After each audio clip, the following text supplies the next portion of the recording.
Can't get any words. Podcast on blast, giving you the real talk, no holding back. Can't get any worse, we'll make you see. There's always a silver lining. We'll set you free, so join the movement. Let's change the game with the Can't Get Any Worse Podcast. What's going on, everyone? Welcome back to the Can't Get Any Worse podcast. How are we all today? I trust we are. It's Tuesday. We're all ripping into work again after a long weekend. It is a miserable feeling, isn't it? I've not got there yet. It is still Monday for me. It's the public holiday. And obviously, we all know how chaotic the podcast can be on public holidays around here. Nikita's around. The kids are around. Shit is fucking crazy, all right? And this particular day is insane as it is. We've got a lot of moving parts today. It's my niece's birthday. She's doing a big party this afternoon, which we have to get ready for and shit like that. And Nikita's probably helping in some way. Who fucking knows? I'll find out when she goes, hey, you have to go pick up tables and chairs from fucking Sydney and get them back to the party. That's where my life's at. But Nikita and the kids have gone to do grocery shopping and actually pick up a couple of bits and pieces for the party. So that's where that's at. And on top of all that, ladies and gentlemen, possibly the biggest news of the day, it's Wrestlemania Day 2. I don't want to kick the podcast off on a nerdy tangent, but this marks approximately 1 year since I have been watching the WWE from a distance again. Like, I'm not watching it weekly or anything like that. I'm literally watching it from afar. I'm watching it through social media. Like, Instagram will be like giving me the updates and shit and be like, oh, this person's returned or this is happening or that's happening. So the big reason why I'm so invested in today's one, everyone, if you're not aware, what the fuck are you doing with yourself? But the wrestler of my generation, John Cena, is having his last ever match today. There's going to be tears. There's going to be tears in this house. I can already tell, guys, 100%. I'm going to have to go straight from watching John Cena either win and claim the championship belt for one last time in his final ever match and also take out the record from Ric Flair of the most championships in WWE history, or I see my childhood hero just get fucking beaten in his last ever match. Could you imagine? I don't know. I don't know how the WWE is going to do it, okay? I do not know. But, fuck, I'm of two minds of it. Like, they give this guy that has literally given his entire life to the industry. Like, John Cena carried the WWE for so many fucking years. And the least they can do is go, hey, go out on a high, buddy. Take the record, take the championship, cruise into retirement. Thank you for everything you've done. Or they just go, look, bro, we've got a fucking business to run. We don't give a fuck about you and your retirement. Hey, if we give you the championship, what are we going to do next week? We're going to go, oh, John Cena's not here to defend his belt. Fuck, that was a waste of time. That was a waste of a Wrestlemania. So I don't know, guys. I'm sure we'll touch on it again next week, but the 10-year-old in me right now is fucking peaking, and that sounds disgusting now that I've said it out loud. I just want to reiterate, there is not a 10-year-old inside me right now. Oh, God, we're off to a cracker. We're off to a cracking start. But, yeah, let's touch on a couple of things that have happened this week. It has been a relatively quiet week. I'll start by saying that, okay? So I don't have as many stories from my personal life, but fuck me, it has been a crazy week of comedy, so I will fill the time with that. The other thing I'm peeking about right now, we'll get it off the bat straight away. I don't know if the camera's going to last the whole episode. It's on 1 bar of battery, but I've got it plugged into the power source, so I'm hoping that gets us through. I was at a gig on Saturday night, and Nikita was sending me photos and videos of the boys in here pretending they were podcasters. I say pretending, but to be fair, they've got the same qualifications and shit that I have to be doing this type of thing. So hats off to them for having a crack, you know. Look, that's the thing. That's the crazy thing with the internet. I could actually post what they recorded on Saturday night and they could be the next best, like the next big thing in the world of podcasting. Like, do you know how much that would burn me up inside? just to like become their manager or something, and just hear them sitting in here going, hey, Westy, I took a giant shit today. And then Westy being like, that's crazy, P. Oh, I took a giant shit yesterday. How funny are dicks? To be fair, that is a lot of the content that was out on this podcast at the very start. Oh, who remembers us shitting himself in Bunnings? I do. Anyway, the week that was, let's get into it. Let me take a little sip here. Oh, yeah. That is some delicious water. So I mentioned last week the whole debacle with P and his fucking bites and yada, yada, yada. We had to go get the clearance last week. And look, I don't know if there's any dads. Look, let's not even gender stereotype right now. Let's just say parent. You could be a mother, a father, a fucking, what do you call like a non-gender parent? This could get me in so much trouble right now. A fucking they-ther. A they-ther. A mother, a father, and a they-ther. I might become a they-ther. I'm not sure. I kind of like the ring of that. A they-ther. From now on, I'm a they-ther. But yeah, I had to take P to the doctor. Now, this is what I was trying to get to before I went on that tangent. I don't know if it's the same in your household, but Nikita takes the reins with all the medical shit for all of us, to be fair. Like, she looks after my medical shit as well. And she had to work on Monday, so that left me. I had the day off, obviously, to do this fucking bullshit. You're welcome. So I've had to take him, and she goes, all right, you need to ask this, this, and this. And I go, okay, what if the doctor says this? And she's like, blah, blah, blah. And I got to the doctor, didn't ask half the shit she asked me to. I called her at the end, and I'm like, yeah, no, everything's all sweet. Doctor says it's fine. And she goes, okay, but what does he need to continue the course of antibiotics until it runs out? And I've gone, shit, forgot to ask that one. She's like, oh, okay, I'll just call them. And then she asked like 3 other questions, and she's like, I'll just call the doctor's office and I'll have a quick chat. And I'm like, okay, sounds good. But hey, I did my part, and it was a success in my eyes. But on the way to the doctor, right, it was me, Westy, and P just cruising on the highway. We're having a bit of banter, having a couple of laughs, and there's been a little joke going around the household. Oh, it's been going for way too long now, to be honest. And any dads listening, you guys know this old chestnut. I pick the kids up and I'm driving home, and I go, oh, I got to pull into Joe's house on the way home. And then the boys will be like, who's Joe? And I'll be like, Joe Mama. And then they'll continue to piss their pants in the back seat, no matter how many times they've heard this joke. So we're cruising to the doctor, and I go, oh, fuck, P, I forgot to tell you got a new doctor today. And he's like, oh, no. And I'm like, yeah, you want to know his name? And P's like, okay. I'm like, it's Dr. Joe. And he's like, what the? Who's Dr. Joe? And I'm like, Dr. Joe Mama. And then we continued to laugh. It was hilarious. I was the funniest dad in the world again. And then 5 minutes goes by, right? It was pretty well silenced. The boys were just looking out the windows. We're listening to the music. And then all of a sudden, P goes, oh, Dad, do you know what would be crazy?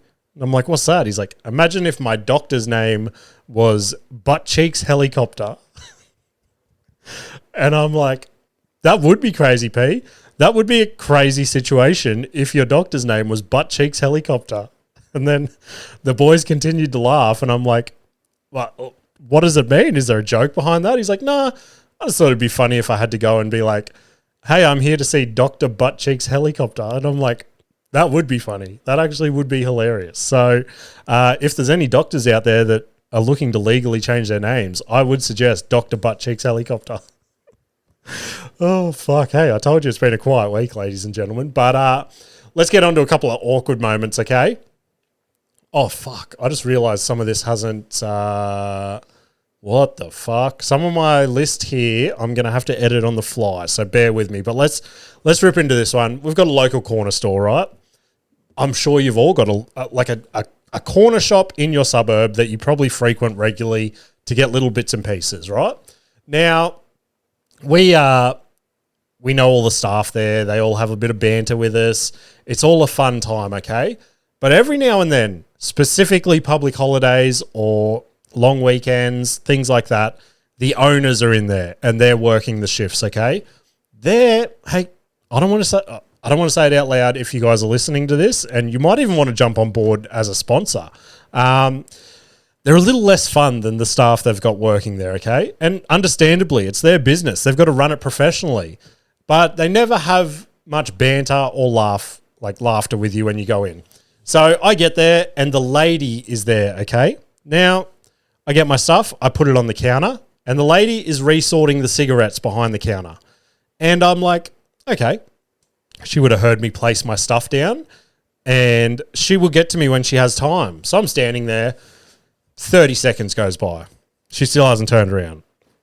Now I'm getting to the point where I awkwardly feel like I need to go, excuse me, but you guys know me. I'm not going to do that. I'll stand there all day. I'll waste my entire Sunday just standing there, staring at the back of this lady's head just so I don't have to make her feel uncomfortable. Even though now that I say that out loud, staring at the back of a woman's head while she doesn't know that you're there probably is going to make her feel pretty uncomfortable. But I swear, I'm not a predator. Anyway, we get to I reckon we tipped a minute. I reckon if we didn't get to the minute mark, we got pretty fucking close. And she turns around and sees me and she's like, oh my God, I'm so sorry. And I've gone, oh, it's all good. I've got nowhere to be. Don't know why I said that. I don't know why I had to rub it into her. But I go, it's all good. No stress. And she goes, all right. Start scanning my stuff. And she's like, there's a bell on the counter there. You could have just rung that. Now, I don't know if this is common etiquette in your people's fucking life handbook, okay? I see the bell on a counter, the signal if nobody is at the counter, okay? Like, fair enough, if the person is at the back of the store restocking the fridge or something, you ring the bell and they go, oh, sorry about that, and they come running down. If the lady is standing less than a meter away from the bell and literally just facing the other way, could you imagine how rude that would feel? How rude that would feel if she was just stocking the cigarettes and I was just impatient as fuck and I just slammed down that bell a couple of times. It would be one of the most rude things I could consider myself doing. I would rather stare at the back of her head like a fucking creep than to go, bitch, I'm at the fucking counter. I don't know how I can make this any more obvious to you, so I'm going to ding this bell as many times as I can until you turn around and fucking serve me. Oh, God. But, yeah, it was, oh, here comes the dog. Don't come in here. There's cords and shit everywhere. This studio is actually a fucking shambles at the moment, now that I'm looking around. And to be fair, I've known it for the last couple of weeks. Like, I've got a fucking giant kite in here. I don't know why. The boys got a giant kite and they're like, where could we store this? I know. Podcast studio. Just makes sense, Good news is the camera still seems to be recording, so we're on to a win there. But anyway, let's get on to the exciting news of the week. And I don't know why this has not updated. I'm going to quickly... I know. Yeah, all right. I know what fucking happened. It's all good. I've got it sorted. I moved one of the stories to my week of comedy because I can tie it into it. All fucking good. Let's continue as if that never happened, guys. What did we used to do back in the day? Clap. There we go. Edit. I'm not going to fucking edit it. I don't have time for that. Anyway, exciting news of the week. We got a new couch. Thank you. Thank you, guys. I know. It is very exciting. Now, I forgot how annoying shopping for furniture is. Like, when Nikita and I first bought this house, it was exciting. It was just us two. All we had to do, all we had to focus on was literally, let's decorate the house. Let's go looking at fucking fake flowers for 6 days. Let's go look at vases to put them in. Let's go look at gigantic antique clocks that we have on the wall out there that now has no arms on it, because when we had children, they thought it was funny to rip arms off an antique clock. So that's where my life is. Like, we were doing all sorts of dumb shit, rugs and art, and it was it was a fun time, don't get me wrong. We were like living our real life version of the block. But now that we've got kids and stuff, it's like I will look at furniture or almost anything we buy, to be honest. I will look at it and I will go, cool, I'm spending thousands of dollars on this just for it to be fucking trashed in a week. Just for the kids to forget it's a new couch, run in from outside from being on the trampoline or sliding in the mud or something and be like, I feel like watching TV now, belly flop on the couch, my couch is fucked. So that's pretty sick. I'm looking forward to that moment. we've had the couch for a day and no stains as of yet. It is still early days. It's only 9:30 on a Monday morning. It's been in the house for less than 24 hours. We picked it up at 10 o'clock yesterday. So we're off to a good start, though. The kids actually, they fucking destroyed our old couch. I don't even know if I said this on the podcast. If I did, sorry, but I need to touch on it again. Our couch has been fucked for more than 12 months now, because if you go on my personal Instagram or Facebook or whatever, you'll see this cute little video that I made of me making the boys like a secret room in our pantry. Now, before I did that, the boys made their own secret room. And do you know where they fucking made it? Inside our couch. Now, Nikita and I were doing something, and we come back out, and all of the straps that support the back part of the couch were fucking cut out. So we now had no back support on our couches. When we sat on the couch, we just fell inside the couch. It was ridiculous. And we've lived like that for like 12 months now. And we finally had enough. We're like, nah, we need a new couch. The boys hopefully understand now that is not what we do to fucking furniture. Let's have another crack at all this. Anyway, we go couch shopping, and we went to like fucking 10 shops, and every shop, hey, how are you? What can I help you with? Oh, nothing. We're just looking at the moment. We're all good. Oh, okay. Because that's not a social cue for me to go, all right, give us a yell if you need anything. I'm going to follow you around the shop and tell you every little piece of information about every fucking couch. And then I don't want to sit on the couch in front of them. Like, that's weird. That'd be like, I don't know. That'd be like some voyeur shit. That'd be like going to a bed shop and he'd be like the guy being like, hey, why don't you and your wife lay down there and I'll tell you guys if you look good in the bed right there. Like, that's some weird fucking shit. Anyway, we went to one shop and this dude was just not leaving us alone, and just every little piece about every couch. And to the point, we would go look at another couch and then he would go, oh, okay, I'll go get you a quote on that one. Come back with like a fucking brochure on that couch and then pass it to us. We left the shop with like a whole ream of paper of just information on every couch in that shop. I don't know if he gets a commission on like every brochure he gets out or something, but he seemed keen as fuck. Or potentially his head was on the chopping block and he's trying to make all his workmates like, they're like, oh, fuck, Terry's giving out 38 brochures today. He's killing the game. He's had 0 sales, though, because he's an annoying cunt. But anyway, we went shopping. We couldn't really find anything that was going to work. So we came home, we remeasured the space, and Mum came around and we're like, fuck. What if Mum takes the kids back to her place and we go and have another look without the kids destroying the furniture shops? That should have been a sign to me, actually, that the kids weren't ready for a new couch, because they were destroying the couches in the showroom. Nevertheless, like when we get them home, I don't even want to think about where this couch is going to be at by the end, by next podcast. I guarantee, let's put a bet on it, ladies and gentlemen. I guarantee I will have a couch story again next week with something happening to it. Anyway, we go back to the shop and this bloke's annoying us again. And this is the weird part, okay? This is where this has all been leading to. He's a bit of an odd egg. Like, he's the kind of guy that would feature in Turns Out It Can Get Worse. But he goes, oh, I don't know why I didn't think of this sooner. And then just starts slapping his bald head as hard as he can. And we're like, oh, okay, calm down there, champ. And he's like walking to the counter, still slapping his head. I'm like, you need to chill out, bro.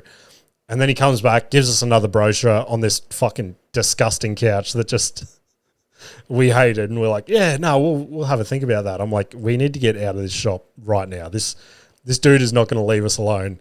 Anyway, we earlier when we had the kids, right, we found this like outlet store. It was like what is it? Like a second store.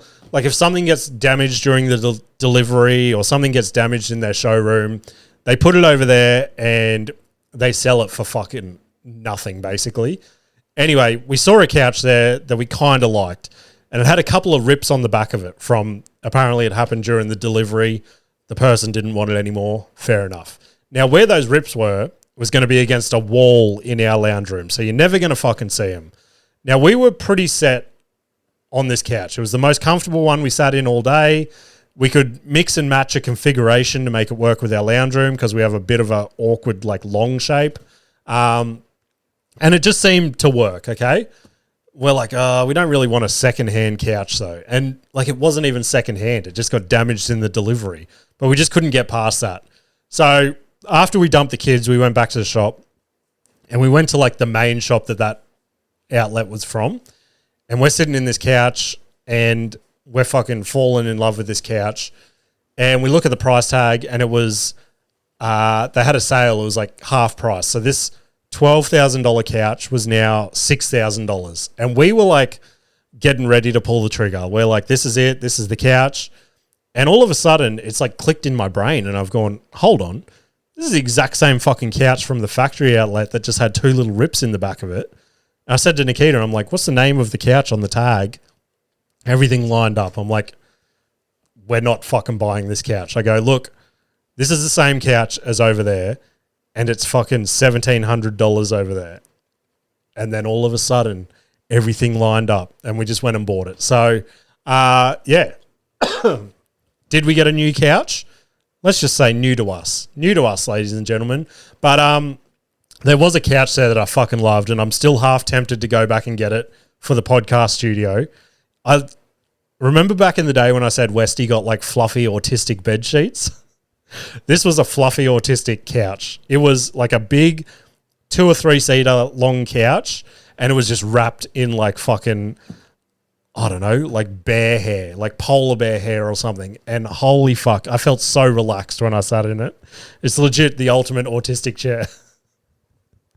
So I'm half tempted. It was $700. I'm like, that is actually pretty cheap. But anyway, then this pissed me off as well. Look, you guys know I'm a cabinet maker, okay? For a large part of my cabinet making career, it's been loading trucks, unloading trucks, fucking reversing and backing up utes and stuff. I back into the furniture shop yesterday, and I get out to start doing it, and all of a sudden the lady at the shop, she's like, oh, why'd you only park in one park? Just take up 2 parks. I'm like, oh, it's all good. And she's like, oh, but then no one can park beside you. I'm like, oh, fuck. Okay, fine. Do that. And then she starts giving me advice on like how to stack it and shit. I'm like, I was like raging inside, and Nikita could see. Anyway, we get her out of my life. And then Nikita starts telling me how to stack it. And I'm like, that's not going to fucking work. I'm the Tetris king. I'm a cabinet maker. I do this every day. And then we had one little section to fit back on. And she's like, why don't you try this? I'm like, that'll never fucking work. Do you know, I did an apprenticeship on this, you know? You do administration, I do stacking trucks. And I go, all right, fine, let's fucking try your way. Slip straight in. It was perfect. Like, it was to the point where we almost didn't even need to strap the ute. And I'm like, fuck, Jesus Christ, this is so embarrassing right now. I feel like I need to go back to TAFE. But yeah, I put a story up last night as well. We had to go buy some stupid little camp chairs. I think I've said it on here. I fucking hate camping. It is one of the gayest things I can think of doing. You know what I mean? So my niece's party this afternoon, we have to bring camp chairs to sit on. And we had to go to Bunnings and buy some more because, I don't know, the boys probably cut the backs out of our last ones for all I know. And we go get the camp chairs. Guess what the boys wanted to do? We went and spent thousands on a couch yesterday. Nah, fuck that, Dad. We want to go sit in our $12 camp chairs in the lounge room and play Fortnite. So that's pretty cool. I should have just got bean bags and camp chairs for our lounge room. That would have been a lot cheaper on my bank account. But anyway, that's it for this week. Let's rip into my week of comedy. Week of comedy. So Wednesday night, kicked off, guilt-free seller. Vlogged the whole thing. Vlog will be out. I don't know. I'll touch on this when I do my fucking plugs at the end, but I am backlogged with vlogs and content and everything. So we'll get to that. Again, pretty sick night. I've done that room a few times now in the last couple of months. I think I've done it 3 times in the last 2 months, which is a lot for what I was getting from them before that. It was like a gig every 3 months or so before that, which I was happy with. But yeah, they seem to have taken a liking to me recently, and got up, I did the thing I did last week where I did 2 old jokes that I was trying to play around with, the new iPad joke and just finished on the cancer joke. And look, it wasn't the best set. Definitely probably one of the worst out of the 3 I've done there recently. But it was enough to still be a decent set, you know what I mean? Like a couple of moments where I spoke to the crowd again. That seems to be my saving grace now, and I'm actually really enjoying that. And I've actually got another moment. I'll touch on that later. But yeah, I got off, felt good. Room runners and shit were like, good set again. You're fucking killing it. You've turned a page, yada, yada, yada. And then the big one, they go, look, we're going to bump you up from Wednesday nights and start giving you some Friday, Saturday spots. And I'm like, oh my God. That's where you want to get to. Fridays and Saturdays in a comedy club in your city is ideal. So I'll still be doing their Wednesday open mics as well. But now I get to treat them as proper open mics instead of taking my good gear there trying to impress them, if that makes sense. Might not make sense. I don't fucking know. But yeah, pretty cool to get that little step up at that venue and know that, yeah, they think I'm doing something right at the moment and letting me jump on board. So they got some cool shirts made up as well for their club recently. So obviously the big ones of Brisbane are Sit Down Comedy and Good Chat Comedy Club. So Guilt Free went and got some shirts made up. And it says Guilt Free Comedy Club, the 3rd best club in Brisbane, which I thought was pretty funny. It's a good little sneaky piss take at yourself, but funny at the same time. Anyway, it's cool as. Thursday night, I had the Henchman down at Miami, and earlier that day I got a message from the room runner at a Prey Surf. I've spoken about that room heaps of times. And he goes, look, I've had a dropout of tonight. Can't find anyone else. Can you fill in? And I've gone, yeah, 100%. I'm going to be down there anyway. So I wasn't 100% keen to do it, but I was like, fuck it. I'll just treat that gig as a fuck around spot. And let's start with the Henchman. Went down there. A couple of days before, I found out Matty Carvosso, that's been on the podcast before, he randomly decided that he wanted to come and watch me do stand-up for the first time. And instead of coming to one of my paid spots, my big gigs, he goes, no, I want to come and watch you at a fucking open mic at a bar down the coast. And I'm like, sick. This is, I felt a lot of pressure, you know. So yeah, he rocked up, and shout out to Matty, fucking so supportive from the second he got there, having a chat. He's like, oh, if you need to fucking go practice or whatever you do, he's like, pretend I'm not even here. Just being supportive from fucking start to finish. And that's the kind of bloke he is anyway. Yeah, the amount of times he calls me out of the blue just to check in. Good person to have in your corner, you know what I mean? But yeah, the gig started and it was a bit of the crowd just didn't really seem up for it, if that makes sense. And apparently the gig before this one down there was fucking killer. And I was like, oh, this is going to be sick. And there was $100 prize money on the table. So we all know I need that cash right now. So I was pretty set. I had a solid 5-minute set put together. And the MC went up, had a hard open. Then the first couple of comedians went up as well. They couldn't really seem to win the crowd over either. And then I got up, started my material, and it was going okay. It was not a crush, but I felt like I was a little step ahead of the previous acts. And I was like, oh, I could have this money. And then I did a bit and I think I lost him again. And I'm like, fuck. So I dipped back into that, just playing with the crowd kind of thing. And I think that won him back for me. And I ended up having a pretty, it wasn't an annihilation, but it was a set that I was happy enough with it that fucking someone came and saw me do comedy for the first time. I got off. I was like, oh, fuck, that sucked. And Matty's like, what are you talking about? That was fucking unreal. It was pretty cool. It felt like I just crushed at fucking Suncorp Stadium or something, the way he was pumping me up. But, yeah, got off and then made it through to the final, and I ended up coming runner-up, which fucking sucks. But, yeah, shout out to the winner on that one, Dino. He's actually on Sunnies at Margate this week, so hopefully if anyone listening did get tickets, you'll see Dino in action this week. So yeah, he got the $100, got the win over me. And then I shot down to a prey surf. Now, I found out at the Henchman that I was last on the lineup at a prey surf, and I'm like, fuck, it is going to be a late night. Like, I didn't think I was going to get home till midnight or something. But I got down there and, yeah, everyone was going up. It was a relatively quiet night, and pretty much everyone on the lineup that I saw from when I got there, ups and downs. They had the crowd at moments, they lost the crowd at moments, and fuck, that's open mic comedy, isn't it? So I got up there and I decided I wanted to do all different jokes to what I did at the Henchman, and all jokes that weren't really like my best shit, and just play with them on stage. And I did that. I did that until about 4 minutes in, and I've gone, I am eating a dick right now. Like, I was getting chuckles, but I could just see people were like, who the fuck is this cunt? So then I've bitched it. I pulled a joke out of my back pocket. I forget which one it even was. I think I don't know. It was one of my classics, and I pull it out. I get a big laugh, and I'm like, oh, thank God. And then I just say to them, I'm like, look, that was one of my one of my old bits. I just wanted to make sure that I was still funny. And then they laughed at that.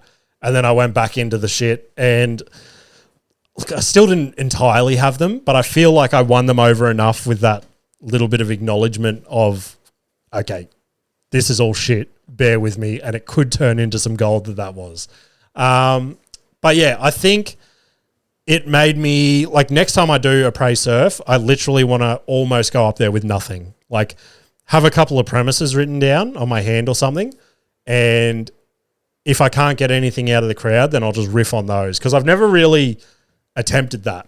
So that might be the next big thing that I want to do, because that's what I've noticed lately. I'm definitely not a crowd work comedian, but when I dabble in those moments, it seems to work, and it's just it's a big risk, and when it doesn't pay off, like, there doesn't really seem to be any hard feelings from the crowd, if that makes sense. They just like, oh, at least he had a crack sort of thing, rather than just sticking to my set for 10 minutes and just bombing my dick off. So that's a fun little thing that I've started doing. Ooh. And then the last one for the week. So I didn't plug this one. I got told not to post this one anywhere or anything like that. And I think it was because it was my first time with this promoter, and they didn't really know who the fuck I was. So I got the spot again on a recommendation, and pretty sick to be getting these recommendations on paid spots and stuff. Feels like I've turned a corner, much like I said for the guilt-free thing earlier. I got a spot at Dreamworld. Dreamworld, the theme park. Now, I knew they have been doing comedy there with their night markets and stuff. And every now and then I'll be like, oh, fucking anyone know who's running that or anything? And everyone doesn't really know too much about it. Anyway, turns out it's like a national room runner, I suppose you'd say. Like, he does spots. Like that Saturday night that I did Dreamworld, he had a sold-out show in Melbourne, sold-out show in Hobart, and then the show at Dreamworld as well, which there was fucking 100 people there or something, which is insane. Apparently that's one of their quiet nights. I'm like, Jesus Christ. So yeah, I was stressing all week about this gig, okay? Because in my head, I thought it was going to be like a stage in the middle of Dreamworld. So there was going to be kids and families and shit walking past, and I was just going to be up there saying heinous shit. Turns out it wasn't like that at all. It was in like the Dreamworld Exhibition Centre. So it was a closed off like hall, and just set up for comedy. It was pretty fucking sick. So yeah, I had a good chat to the room runner before. We seemed to click pretty well. And again, I was pretty nervous. I'm like, I messaged him before. I'm like, look, my shit's pretty dirty. I'm like, just making sure you're not expecting like a clean 10 minutes. He's like, no, go nuts. He's like, look, bit of advice. He's like, don't take it or whatever. Just ease them into it. Don't fucking come straight out. So I moved my normal opening joke of my 10 minutes to my third joke, and then just fucking shuffled a few things around. And it worked okay, except like first two jokes, they went all right. But then I got to the third joke, fucking easily the biggest crush I had of the night. And I was like, I did that joke and I'm like, fuck, you guys love that one. I'm like, usually that's my opener, but I felt dirty using opening on that one at a fucking theme park. And then they liked that as well. So yeah, sick fucking times. Had a chat to the room runner. He's like, fuck, I love your stage presence, love all your jokes and shit like that. And I'm like, oh, sick. Hopefully that means we can work together again. So, yeah, I got to send him my invoice and stuff, but we basically left with him saying, yeah, we'll be in touch for fucking, hopefully, yeah, other spots, not only at Dreamworld, but anywhere in Australia. I'm open, you know? But this was the story. I moved down to this part. So I'm walking out of Dreamworld on Saturday night, okay? Walking to my car in the darkness. Now, the Dreamworld car park at the moment is like they're doing renovations and shit.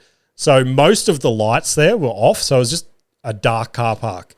I'm walking to my car and I just hear this bloke yell. He's like, hey, mate. And I'm like, fuck, he could be talking to anyone. I felt like I knew he was talking to me, but I didn't want to turn around. He's like, hey, man, where are you going? And I'm like, fuck. So I turn around. I knew he was talking to me. I'm like, hey, mate, how are you? He's like, yeah, good. He's like, where are you off to? And I'm like, heading Brisbane way. He's like, oh, sick, I got to go Brisbane way too. I'm like, oh, okay. I'm actually like, I get off at Logan. He's like, oh, okay, well, can you drive me to the Coomera train station? And I was like, fuck, like this guy, like just to paint a picture, typical eshay, shaved head, bum bag, TNs, kitted out in all fucking red Nike gear, just like 100% he had a knife or something in his bum bag. I'm like, fuck. But this was my train of thought. Either I fight this guy in the car park and he pulls his knife out of his bum bag and I've got nothing, or I get him in my ute where I know I've got fucking shit I can use. I know where... Look, it's not... Don't get me wrong. I don't have cool shit in my car ready to defend myself, but I've got pens and stuff. Oh, my God. This is so fucking lame. I've got pens and shit for like when I write notes for comedy, so I could just stab him in the neck with a pen. This is where my head was at when I thought my life was on the line. So I get this guy in my car, and the whole walk to the car, it was just getting more and more sus. He's like, oh, what sort of car do you drive? What do you do for work? Oh, what are you doing here at the moment? Oh, so where exactly do you live? Just asking all these sus questions. And I'm like, 100% this dude's going to fucking rob me. Anyway, we get in the car, and this guy fucking stunk as well. Like, worst BO. Hats off to him, though. He was a good guest. He put his window down. Again, I thought this might be a tactic for him to, like, maybe he was meeting a friend up the end of the dark car park to jump in the window. I don't know. I'm on edge. We start driving, and all of a sudden he starts fiddling with his bum bag, and I'm like, all right, this is where it's going to go down. This is where I fucking die. So I'm getting ready. I've got one hand on the wheel and just one hand ready to fucking defend whatever I need to, okay? And we get to chatting, and he turns out to be a pretty nice bloke, okay? I judged a book by the cover straight off the bat, and this dude's maybe like, I don't know, 18 or so. And I go, so what were you doing at Dreamworld anyway? He's like, oh, look, I don't know how to say it. He's like, basically I'm additional needs, which is like another word for special needs, okay? I didn't ask him what exactly he had. I'm assuming some sort of autism or something. He's like, yeah, so normally once a week, me and my carer come to Dreamworld, and it usually shuts at 5.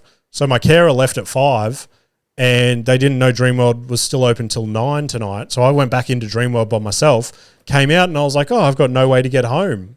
And I'm like, fuck. So your carer just left you at Dreamworld by yourself. Good fucking caring. That is the opposite of caring. So he's like, yeah, if you didn't give me a lift, I would have been stuck at Dreamworld for the night. But like, in my head, I was like, the train is less than a kilometre walk. But then I was like, okay, I don't want to fucking rag on the bloke, you know what I mean? So we keep talking, we pull into the train station, and I'm like, this is part of his fucking tactic, you know, to lure people in, give them a false sense of security. Then when I park, bang, stabbed in the neck. But he proceeds to go, oh, thank you so much, man. Do you want some money? I'm like, nah, you keep that. I'm like, buy yourself a packet of chips or something out of the vending machine. He's like, oh, thank you so much. Oh, you're incredible. I owe you fucking so much. And I'm like, oh my God. I can't believe I thought I was going to die by a fucking additional needs eshay. Oh, could that be the title? Additional needs eshay? I don't know. We'll fucking see. But that's been my week in comedy, and a little story on the side there, guys. Let's rip into, turns out it can get worse when my fucking mouse decides to stop getting worse. Let's start on this one. So I stumbled across a couple of things the other week. I know I did the video of me proposing to Nikita. Now, this is actually when I rolled the truck.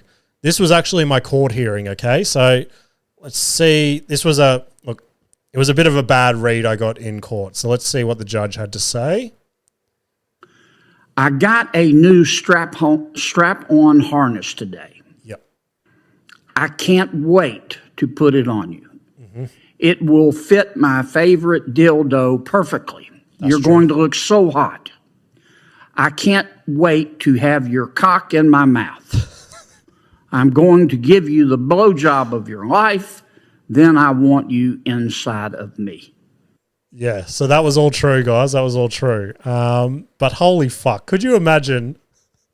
It's not already bad enough to go to court, but then you have to get like your case read out like that by a fucking judge. That'd be so fucking embarrassing. I would go, look, judge, before you read that out, please just give me the harshest penalty. Give me the fucking death penalty. I do not want that shit read out in front of like my family and shit. Oh, fuck. Then we got this one. What? Oh, okay. Let me drag this over. Oh, I remember this one. All right. This is a bit of a tutorial from this bloke, so let's see what he's going to teach us. Hello, and welcome to Driving on Salvia. I'm Eric, your host. Now, today we're going to take the car out onto the streets, and we're going to do some K-turns, and then we're going to do some U-turns, and then we're going to go ahead and parallel park in a spot smaller than we have before. To start it all off, however, we need to take a hit of our salvia. All right, easy. Here we go. So far, good tutorial. I'm following along. Once you have that done, you're going to hold it in for about 20 seconds or until your vision begins to vibrate. At that point, you can start your car and you'll be good to go. In the meanwhile, check your mirrors. Make sure that they're pointing in the right direction. Have they ever not been? Uh-oh. Oh, no. I'll be back in a moment.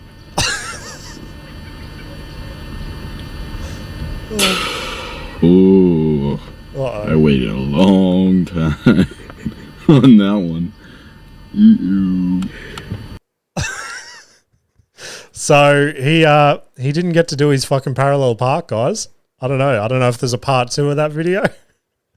But fuck me, he was off his face. Anyway, last video. Had someone. So obviously we haven't even touched on that. We might quickly touch on that after this video, but we had the whole curb call out thing last week, and look, surprisingly, I posted that. I was expecting a lot of fucking backlash coming my way, okay? The amount of positive shit, I got from that was fucking unreal. So thank you to everyone that messaged me about that. Thank you to any new followers. We had a crazy fucking amount of downloads last week. I'm assuming on the back of that shit. But one of Curb's little bum buddies chimed in on my comments, and he's like, "Oh, I hope fucking Curb punches you so hard he closes the gap in your teeth." Which, hey, mate, I'm 33. I was copping that shit in like grade 2. I've fucking had the gap my whole life, and now that I'm older, it doesn't fucking bother me, you know. So I just replied, I'm like, mate, tell Curb to send me the invoice because he's just saved me thousands in dental fees if he does that. Anyway, one thing I would like to get done to my teeth though is teeth whitening. So it's a little bit out of my budget though, but then I stumbled across these guys on Instagram that do it a little bit cheaper. So let's see how they do it. Oh, wow.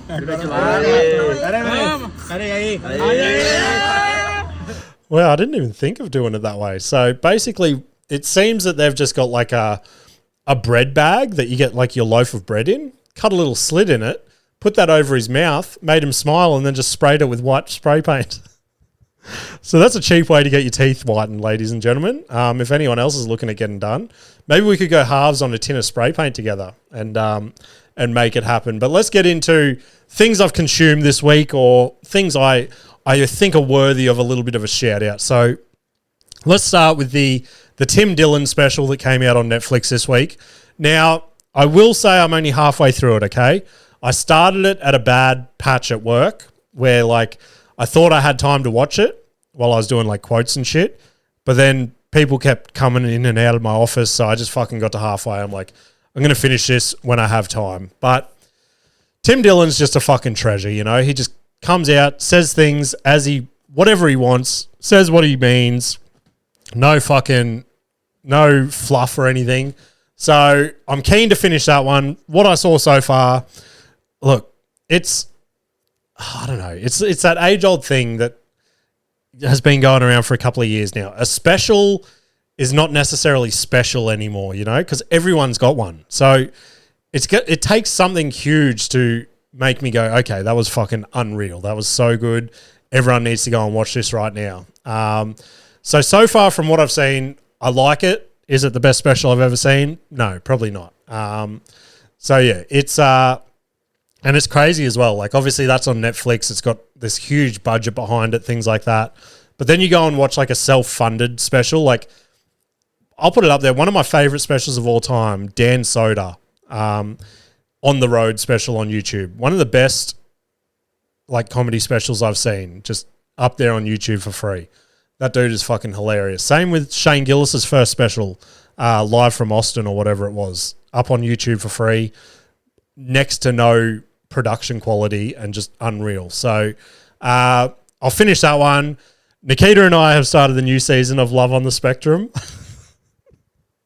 Such a good fucking show. So good. I fucking love that shit. So I think we're like 2 or 3 episodes into that. And so far, I'm loving it. I'm fucking loving it. I'll give a full series recap when we like eventually finish it. But like every now and then, Nikita and I'll be watching an episode and they'll say some autistic shit and we'll just look at each other and be like, holy shit, I think we might be autistic. Are we autistically in love? But yeah, the last thing I watched this week, took the kids to the fucking Minecraft movie, and it's surprisingly a pretty fucking sick movie. Like, I've never played Minecraft, never really got into it. The boys play it every now and then, but they're not obsessed, like as obsessed as most kids are with it.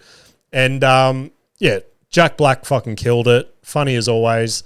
And yeah, like if you don't know anything about Minecraft, don't stress. You don't need to know anything. Apparently there's little like Easter eggs. Like every now and then they'd say a phrase and the boys would lose their mind. They'd be like, oh my God. But the big thing I was stressing about was the chicken jockey scene. I don't know if you guys have seen that on TikTok or Instagram where the kids are like throwing their popcorn and Cokes all over the cinema when they say chicken jockey on there. I was ready to throw down. I saw the scene come up and I was like, fuck. Like I was on edge, like that crackhead was in my car again. I was getting ready to punch an 11-year-old in the teeth. But yeah, fucking luckily no one did it in this one. But yeah, go take your kids to see it if you haven't seen it. Last thing, this was actually, like, this is what I was talking about earlier in my week of comedy that I was going to touch on this week. So Deric Poston went on the Joe Rogan Experience this week, and I fucking love Deric Poston. I like him from way back. I was listening to him on Fighter and the Kid and stuff. Like, when would that have been? Like 2019, 2020 or something. And now he's starting to like blow up a bit more than he was back then, and he's got a special coming out.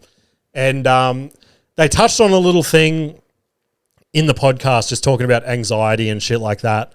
And they said something, and again, it was one of those things I heard on the fly.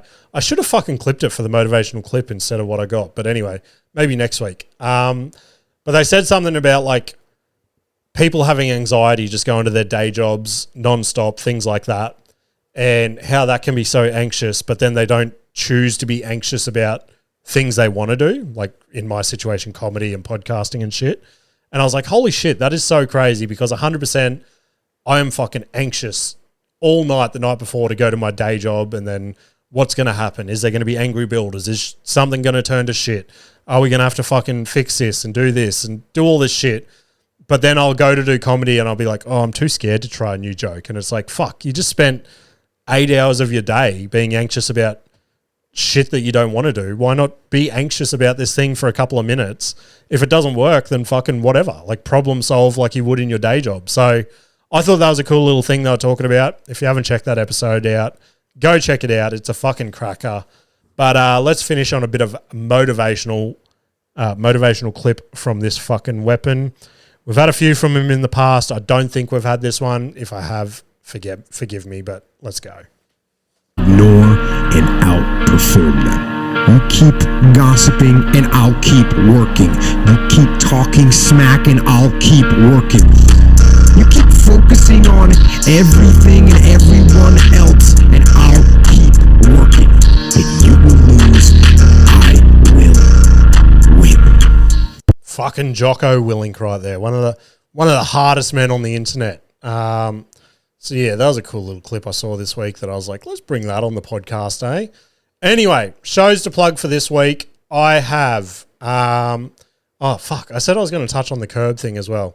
Look, I'll just fucking recap on it shortly. Posted the clip. It blew up. Had fucking all the big podcasts in the podcast royale. They all fucking viewed it. A couple of them sent me DMs saying how funny it was, yada, yada, yada. And then it finally got back to the big dog and we ended up having a 20-minute phone conversation. And look, hats off to Curb. He fucking, I don't want to say he like admitted defeat or whatever. He just fucking accepted it. He goes, look, you fucking nailed me on everything in that clip. You got me. He goes, look, I don't want to fight you. There'll be no fight. And I'm like, okay, sweet. So it's all water under the bridge. Everything's sorted. Like I said, we had a 20-minute conversation. Apparently, we're going to collaborate and work on a few things in the future once the podcast royale's done. Again, like I said about him pulling out on me 3 times. I'll believe it when I see it, but let's see. I won't write him off just yet. Hopefully something comes to fruition. But for those following along, there will be no fucking fight. Which don't get, like, I was amped up. I was ready. I hadn't tapped into that.